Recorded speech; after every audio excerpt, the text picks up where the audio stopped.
Bana, baada ya mchezo wa hatua mkondo wa pili, mchezo wa marudiano, mchezo wa kusaka tiketi ya kuingia hatua ya makundi ya ligi ya mabingwa barani Afrika, ni CAF Champions League ambao mchezo huo umeweza kutamatika katika dimba la Benjamin William Mkapa.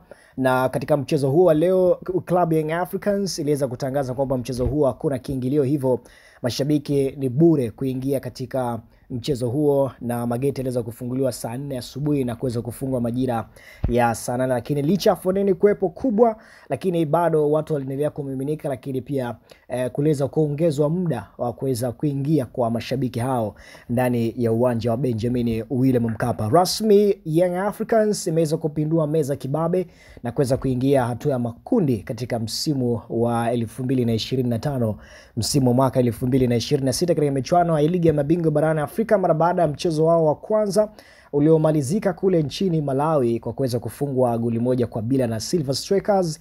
Na waliporejea Dar es Salaam Tanzania, ilikuwa lazima wafanye kwa namna yoyote vile washinde mchezo huo ili kuweza kupata nafasi ya kutinga hatua ya makundi ya ligi ya mabingwa barani Afrika. Na leo wameweza kupindua meza kibabe katika dimba la Benjamin William Mkapa kwa kuweza kufunga Silver Strikers magoli 2-0.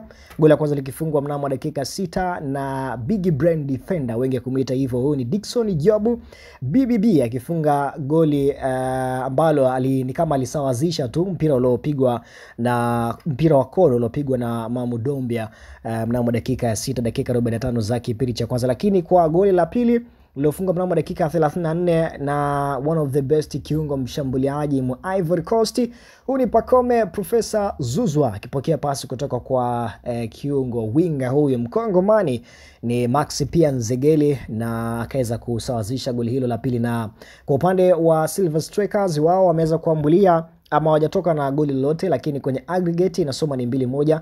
Na kwa upande wa mbili ni kwa upande wa Young Africans, kwa sababu walipata goli la ugenini na magoli mawili ya katika uwanja wa nyumbani. Lakini pia Silver Strikers wao waliweza kupata goli moja tu katika uwanja wa nyumbani kule nchini Malawi, na hivyo ikawapa nafasi ama ikawia vigumu wao kusonga katika hatua inayofuata katika michuano hiyo ya ligi ya mabingwa barani Afrika. Hivyo Young Africans wameweza kuingia hatua ya makundi ya ligi ya mabingwa barani Afrika kibabe. Lakini pia kwa Tanzania, timu ambazo zinawakilisha nchi ya Tanzania katika michuano ya CAF ni michuano kwa maana yote, kwa maana kombe la shirikisho barani Afrika.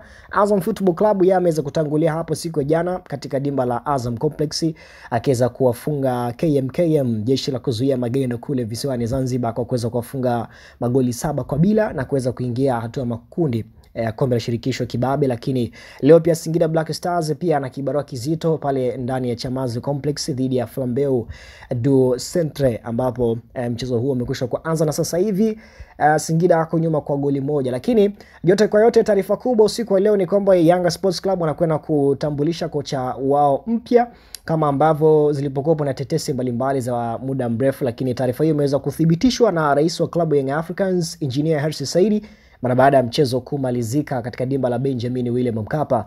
Na tayari rasmi uongozi wa klabu Young Africans utakwenda kutambulisha kocha mpya kutoka Ulaya, kama ambavyo rais wa klabu Young Africans Engineer Hersi Saidi alivyozungumza katika uwanja wa Benjamin William Mkapa. Lakini pia kwa taarifa pia iliyotolewa na moja kati ya wachambuzi wa soka hapa nyumbani Tanzania, huyu Hansi Rafael, amesema kwamba Young Africans wameweza kumwajiri kocha wa zamani wa vilabu vya Sport Lisbon de Agosto na timu ya taifa Angola Pedro Valdemar Sosas Goncalves mwenye umri wa miaka 49.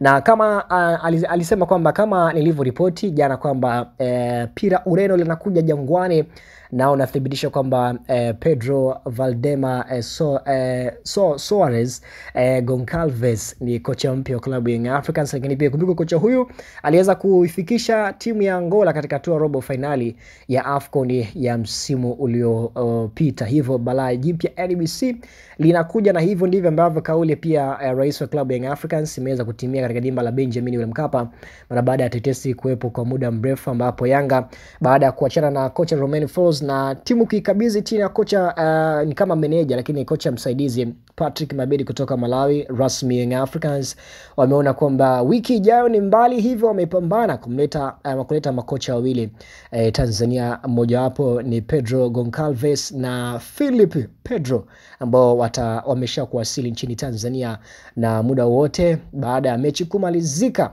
ambao mchezo wa leo ambao umeshakumalizika, basi watakwenda kutangazwa makocha hao wawili. Ni kocha Pedro Goncalves pamoja na Felipe Pedro, moja kati ya pira kutoka kule Ureno. Hivyo ndani Young Africans wameweza kumwajiri kocha zamani wa Encasi ya Finland, Kasa pia ya Ureno, na timu ya vijana Sport Lisbon, Felipe Duarte da Silva Pedro kuwa kocha msaidizi wa timu hiyo. Lakini pia kocha huyo ataambatana na kocha mkuu Pedro Goncalves ili kuweza kuinoa Young Africans katika kuendeleza gurudumu hili katika michuano hii ya ligi ya mabingwa barani Afrika. Kumbuka kuwa walikuwa pamoja kwenye timu ya taifa ya Angola, makocha hao wote wawili ambao wanakuja kutambulishwa muda wote kuanzia hivi sasa. Usiku huu ni kocha Pedro Goncalves pamoja na Felipe Pedro. Felipe Pedro ni kocha msaidizi, lakini kocha mkuu ni Pedro Goncalves ambao watatambulishwa usiku huu ndani ya uongozi wa klabu wa Dar es Salaam Young Africans. Kongole sana ziende kwa Young Africans kwa kuweza kuingia hatua ya makundi ya ligi ya mabingwa barani Afrika, lakini anasubiriwa tu mtu mmoja. Kesho ni Simba Sports Club dhidi ya Singizini Hotspurs ambayo wanakwenda kumenyana kesho katika dimba la Benjamin William Mkapa. Hii ni Niako TV, usiache kusubscribe wa channel, pia tufollow kwenye kurasa rasmi kwa maana kule Instagram pamoja na TikTok kwa jina moja la Niako TV. Mimi naitwa Official Motra Msanawaji kule Instagram, za kunifollow kwa jina moja la Official Motra Msanawaji.